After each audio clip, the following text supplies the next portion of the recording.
Shalom, Bruchim Habaim. Welcome to this video. Today we are going to talk about how to say to happen in Hebrew. And yes, there are some small differences between Hebrew and English, and there are some typical mistakes that English speakers make when they want to use to happen in Hebrew. So lean back, get comfy, and we will start.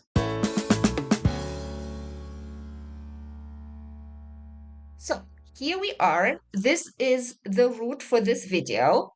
And I will now subdivide this video into two parts. So first we are going to see what is the root about, how do we conjugate it, how do we use it, and then I will talk for some minutes about the typical mistakes that English speakers make when they want to use to happen the way they use it in English. And how to say it in Hebrew.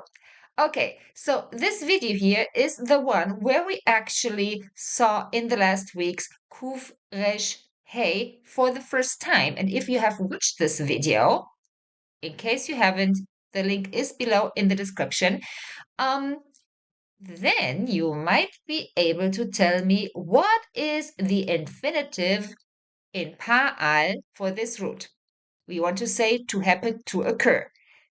Which one is it? Okay, it is this one here, likrot. Pa'al. Here again. Okay, now why is it likrot and what happens to our hey? So this is a very basic thing that I teach when students start to move from regular verbs to irregular verbs, because this is happening in all the binyanim.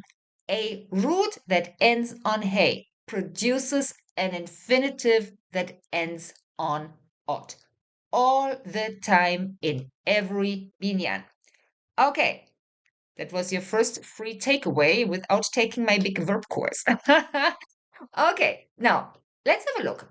The most important conjugations. What do I mean by most important? Well, this is a verb where we can theoretically do all the conjugations, but do we use them?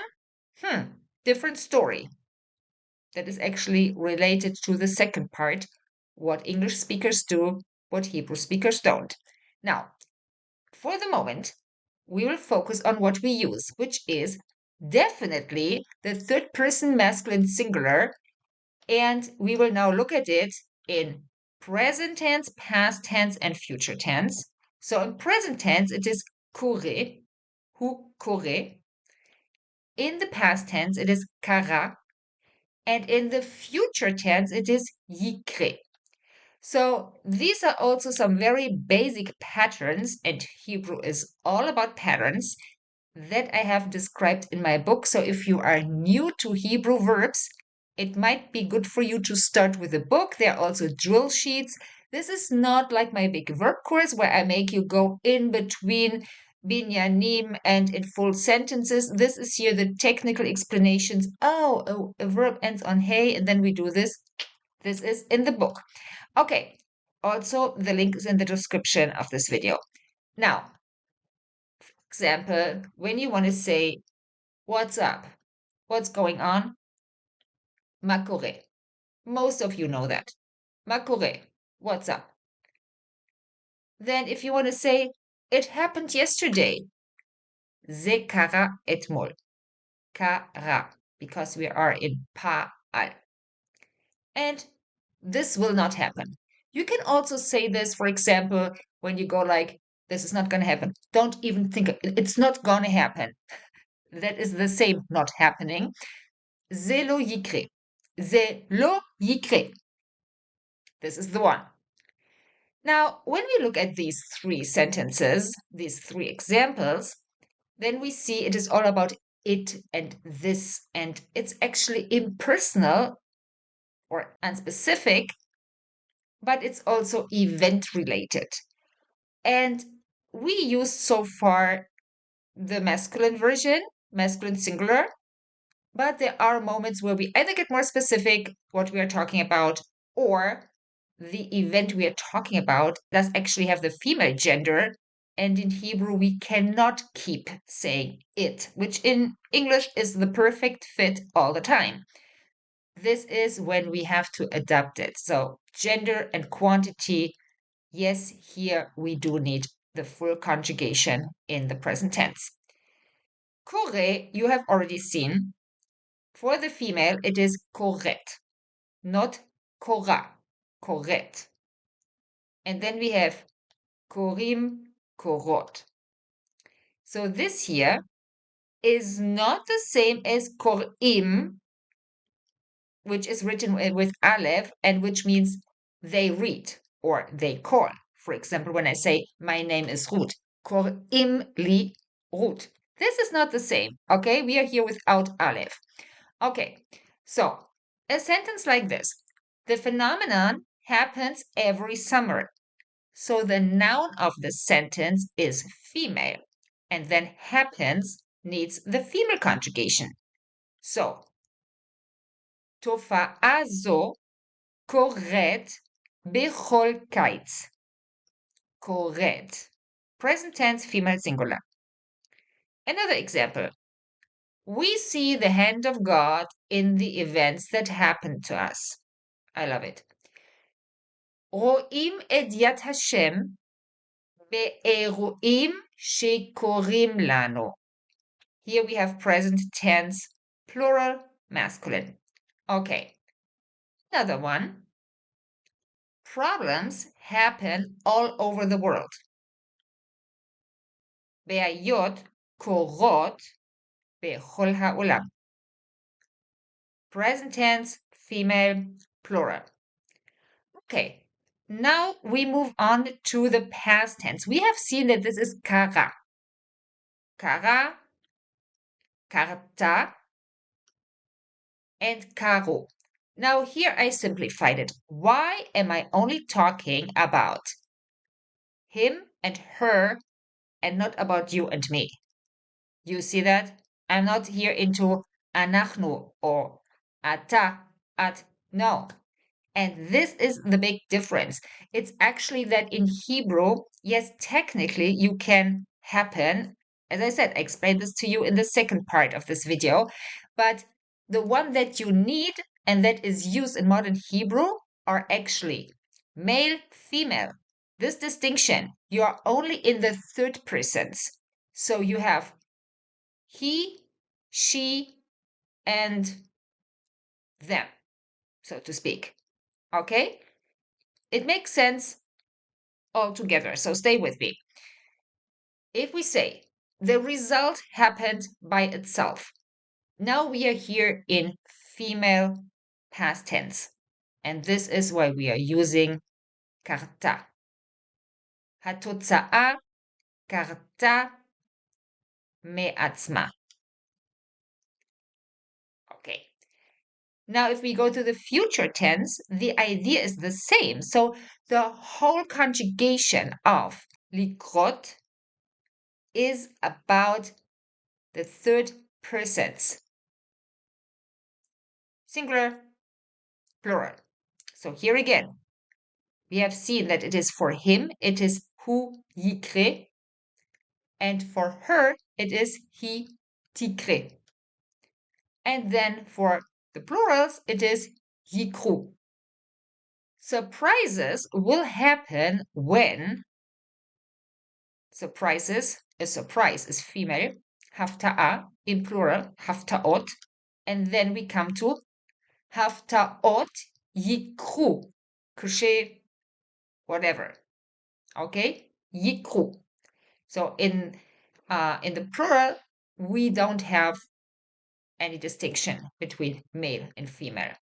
That's also part of my book, by the way. Okay, so this is how we use לקרות. Now comes the second part, the English speakers, the translation, and why it doesn't work in Hebrew. Now, let's compare to happen, English and Hebrew. English and Hebrew, they both know that things can happen. Yeah, perfect. Events can happen also. But people happen to do things in English but not in Hebrew. So what does that mean? When I say in English, I happened to see him or I happened to be there, then I cannot use likrot in Hebrew. This is why we stay in the third person. And what are we expressing here in English? We are expressing sheer coincidence. Or it was your lucky day, something like this. And for this, Hebrew is using a completely different solution. Bemikre. Bemikre means in case, but it also means accidentally. So if I want to say I happened to see him, I'm saying במקרה ראיתי אותו. So accidentally I saw him. This is the idea behind. And if you want to say I happened to be there, במקרה הייתי שם. Accidentally I was there. So it happened accidentally. This is במקרה. It is not לקרות, to happen in Hebrew. So before I present to you now the second possibility, how we can say that in Hebrew by meaning what we actually mean in English, let me tell you that these kind of expressions, how you use the language, something that is hardly in any book, this is what you get from exposure to the Hebrew language. And some people watch a lot of videos, but the problem is that you don't understand everything. You might want to need to read something, and also then you have to practice. For this, I have the perfect solution. We are sending out every Thursday weekly lessons for 3 levels. This is Israeli footage with transcription, with verb-heavy exercises, translations, vocabulary lists, verb lists, and every Thursday you get a new edition so that you stay in contact with the country. We try to make these lessons as up to date as possible. And with the time, over time, you will tremendously improve your understanding and also, of course, your vocabulary. So go to this website so you can have a free sample. And just let me tell you one thing. It is not about finishing all the exercises every week because we're teaching in context. And if you spend 1 month with one lesson, yes, that's great, but then you don't get full exposure. You need exposure, you need new input every week, and over time, it automatically will settle because you get constant new stimulation. And now back to the video. And another solution that you have for this is yatsali. Yatsali, it's hard to explain in English, is something like it came out to me. Yeah. So in proper English, this is for example, I happened to, I got to, I had the chance to, I ended up. This is where yatsali is perfect, but you can still use במקרה. And now we are going to apply this. So I happened to see him. We can say yatsali לראות אותו. So here, yatsali is followed by the infinitive. Okay?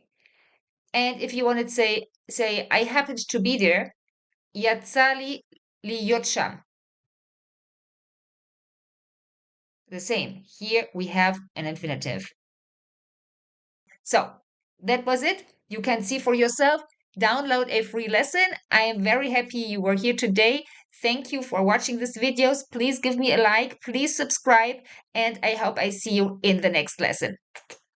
Neshikot. Shalom.